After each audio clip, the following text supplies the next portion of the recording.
कि तो उसी समय में उस हंस पक्षी के पास में एक कौवा आकर के बैठ गया और कौवा जैसे आकर के बैठा 2 मिनट के बाद में उस कौवा ने बीट किया और ठीक बीट कहां पड़ी? उस किसान के खुले बदन की पीठ में पड़ी। बीट भी पड़ी तो पीठ में पड़ी और जैसे पीठ में बीट पड़ी किसान की नींद खुली और किसान की नींद खुलते ही कौवा तो 9-2-11 हो गया। किसान को क्रोध आया और किसान ने सोचा कि जे पक्षी ने मेरे ऊपर बीट किया है। अंदर गया, तीर कमान निकाला और तीर कमान निकाल करके निशाना ताड़ा और निशाना ताड़ करके 1 मिनट में उस हंस पक्षी को नीचे गिरा दिया। और किसान भी मांसाहारी था, उसने उस हंस पक्षी को अंदर ले गया, काटा पीटा और पत्नी को कहा कि इसके मांस पकाओ। अब उस किसान का आज्ञा से मांस पक रहा है और उसके जो पंख थे वो गली गली उड़ रहे थे।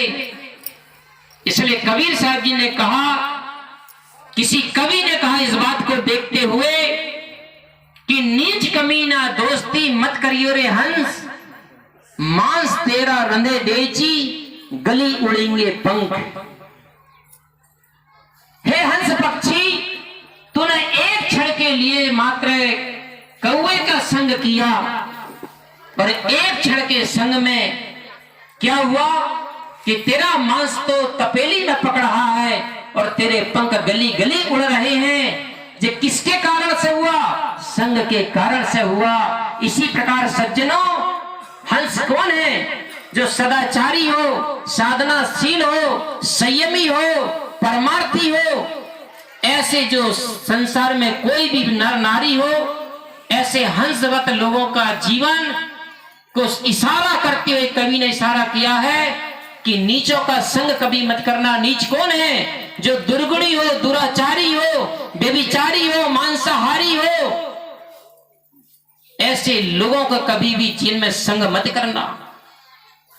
जीवन में अगर ऐसे लोगों का संग करोगे तो ध्यान रखना, एक दिन तुम्हारा मांस भी पकेगा।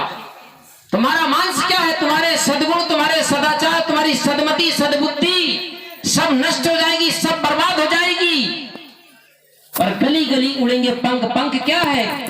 तुम्हारी जीवन की जो यश था, तुम्हारी जीवन की जो कीर्ति थी, जो तुम्हारी जीवन की विशेषता थी, महानता थी, वो तुम्हारी बदनामी बन बन करके गली गली में उड़ेगी।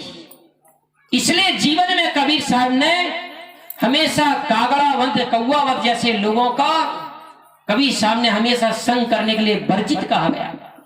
कबीर साहब ने बहुत निंदा किया कौवा की, सकलो दुर्मति दूर करो, अच्छा जन्म बनाओ, काग गवन गति छाड़ के हंस गवन चली आओ। क्योंकि कौवा की चाल को छोड़ दो, कहते कबीर साहब, क्योंकि कौवा सबसे पहले काला होता है, दूसरे नंबर उसकी भाषा गलत होती है, तीसरे नंबर उसकी दृष्टि खराब होती है, चौथा उसका खान पान गलत होता है। इसी प्रकार संसार में कितने लोग ऐसे कौवावत होते हैं जिनका सब कुछ अंदर और बाहर काला ही काला होता है। लेकिन ध्यान रखना, ऐसे काले लोग भी बहुत जल्दी समझ में जाते हैं, लेकिन जो बगलावत लोग होते हैं वो इतने जल्दी समझ में नहीं आते हैं। ऐसे बगलावत लोगों से भी सावधान होने के लिए कबीर साहब ने सावधान किया, सचेत किया है।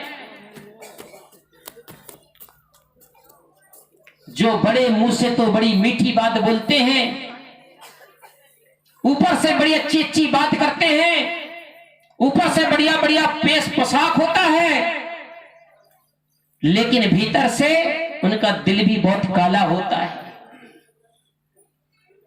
ऐसे लोगों से भी सावधान हमें रहना है, ऐसे लोगों से भी हमें बच करके चलना है।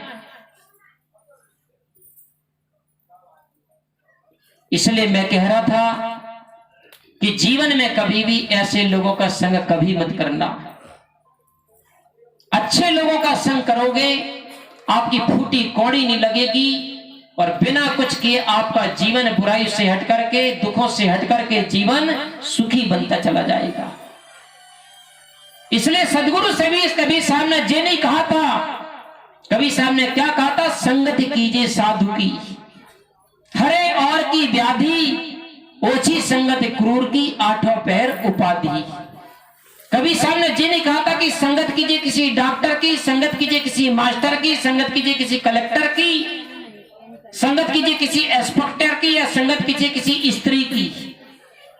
कभी साहब ने इनका नाम नहीं लिया, कभी साहब ने नाम क्या लिया? संगत कीजिए साधु की। इससे फायदा क्या होगा? हरे और की व्याधि, हमारे जीवन की जो व्याधि रूपी दुख है, परेशानियां हैं, इनका खात्मा होगा, इनका नाश होगा। और ओछी संगत क्रूर की तो आठों पहर उपाधि। ओछे लोगों की अगर संगत करोगे तो 4 पहर दिन और 4 पहर रात्रि, ऐसे 8 पहर तुम्हारा जीवन दुख से भरा रहेगा, अशांति और परेशानी से भरा रहेगा। इसलिए जीवन में सज्जनों अच्छे लोगों की संगत करना, अच्छे महापुरुषों का संग करना। समय ज्यादा नहीं है, मैंने थोड़ा सा समय आप लोगों के बीच में लिया, साहिब जी की आज्ञा थी, इसलिए मैंने आप लोगों के सामने 2 विचार रखा। तो मेरा आप लोगों से यही निवेदन है कि संगत अच्छे लोगों की करना, क्योंकि संगत के बारे में बताया गया है कि दोस्ती फूलों से करोगे तो महक जाओगे।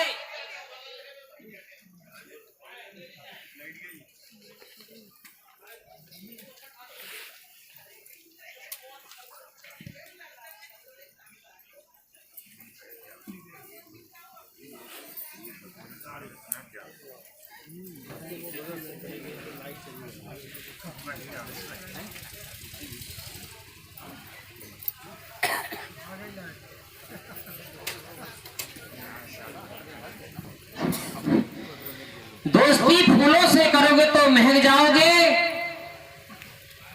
मदिरा से करोगे तो बहक जाओगे। मदिरा कहते शराब।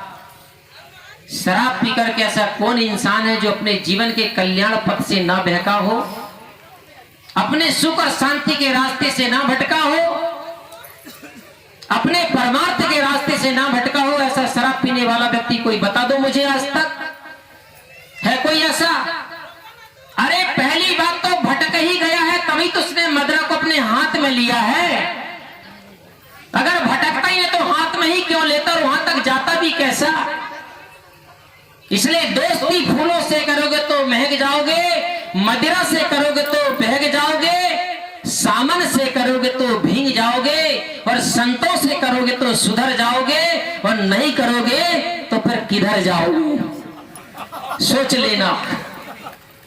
इसलिए सज्जनों, जीवन में संतों से संग करना, क्योंकि ना तो हमने हंस करके सीखा है, ना तो रो करके सीखा है। अरे जो कुछ भी सीखा है तो संतों के होकर के सीखा है। इसलिए आप लोग भी संतों के होकर के अपने जीवन में कुछ सीखो और जीवन में आगे बढ़ो।